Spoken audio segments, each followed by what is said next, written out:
नमस्ते दोस्तों।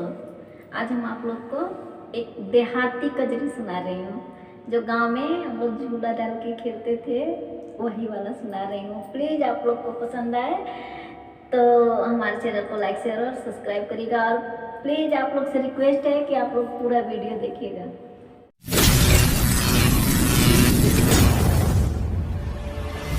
गोड़ तो हरे